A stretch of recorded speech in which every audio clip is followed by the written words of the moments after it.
Well, on Friday, the new stands at the Lakeland Gym were conveniently unveiled as the men's and women's basketball teams had their home opener in the border city this weekend. Now, the women had a dominant win 69-53 on Friday, but a slow start as they were down 15-4 just a few minutes into this game. Concordia with the ball, Jerry Anstis, she loses it, but Megan McIntosh picks it up and throws a nice two-pointer. Rustlers would start their comeback, though. Cameo McCurley tries for three, but Amber Irvine with the rebound and gets the green and white, too. Now, Rustlers would finish their night with a strong 70-49 lead. Long pass to Katie Farmer, who's wide open, can't find the rim, but Brooklyn Bertoya is there to put it back in. Now, Rustlers take on Keanu on the road next weekend. Let's head to Lakeland for some post-game reaction. We did a good job getting the ball inside, and I think it showed how big we are across the board that we physically wore them out. You could see they're kind of shying away from contact and getting flustered late. I thought that's when they went on their runs, is when we played a little crazy. I thought when we settled it down, made a couple passes and really pounded the ball inside, that's when we started to take advantage and build our lead. Yesterday our skill pulled us through, and today we came together as a team. Even though we still had our slow times, we had our strongest third quarter we probably played, and it's because we played as a team. Now heading over to the men's side, where the Rustlers also had a doubleheader versus Concordia, but had lost by just 3 points the night prior.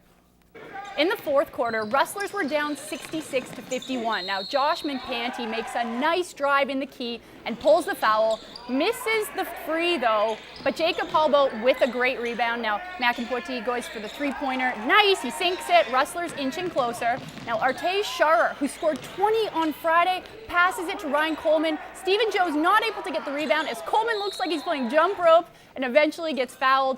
He downs the free, adding to his 19 points from Friday. Rustlers with more chances in the fourth, but Caleb Wilkins can't drop it in. Concordia would take it 95-79.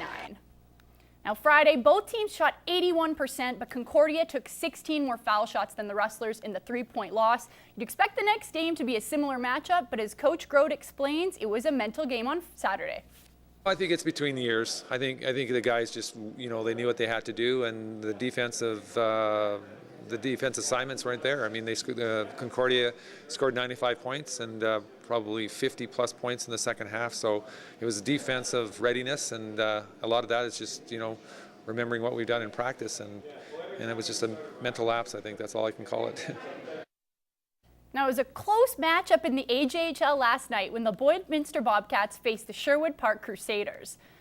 This is only the Cats' second loss in the last 8 games. Taylor Mulder with the lone Cats goal. They'll have a little rest time and will face the second-ranked Oil Barons at home this upcoming Friday.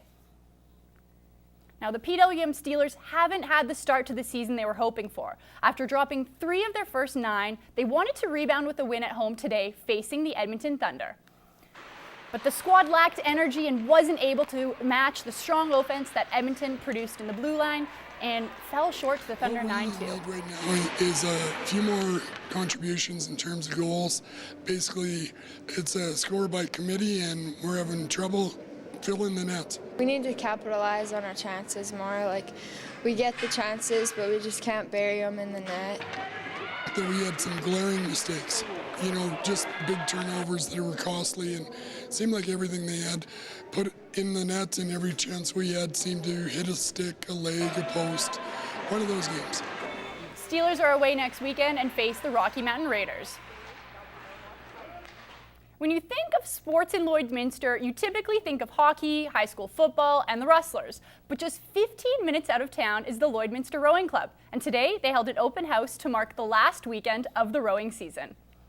With equipment that has been donated from Rowing Canada and an impressive collection that founder Raf Saeed has accumulated as a former Team India rower, the club was eager to show Lloydminsterites what the sport has to offer. We want to introduce new horse people to the last day, and then so that they're ready in May to join us. It is probably one of the greatest summer sports in the Olympics. It is the only sport today in the world where there is no professionalism. So it's truly an amateur sport. Though frozen lakes can make rowing quite difficult in the winter, it's a sport that is great to pick up recreationally or for winter athletes to use as cross-training in the summer. Rowing offers summer fitness for the winter sports. It's a great sport for hockey players to be involved in the summer. It is a sport that's not hard on the joints. Keep your core strong. Yeah. Some of the Team Saskatchewan coaches were also on hand to offer tips, and the fact that Lloydminster has its own club could mean big things for the sport. It's hugely revitalizing for us. Right now we have Saskatoon and Regina have historically long clubs, and Prince Albert a little bit as well. So to have another club that's energized is really exciting. And for locals looking to get to the biggest games on earth, rowing just might be their ticket. Every Olympics since 2000 in Sydney, we've had somebody from Saskatchewan rowing go to the Olympics and compete. So do you think we'll see maybe a Lloydminster Olympian in the... Absolutely, I think that there's no reason not to. Rowing is a sport you can pick up later in life, and when you pick it up, you can get really good at it quite quickly if you're willing to work at it.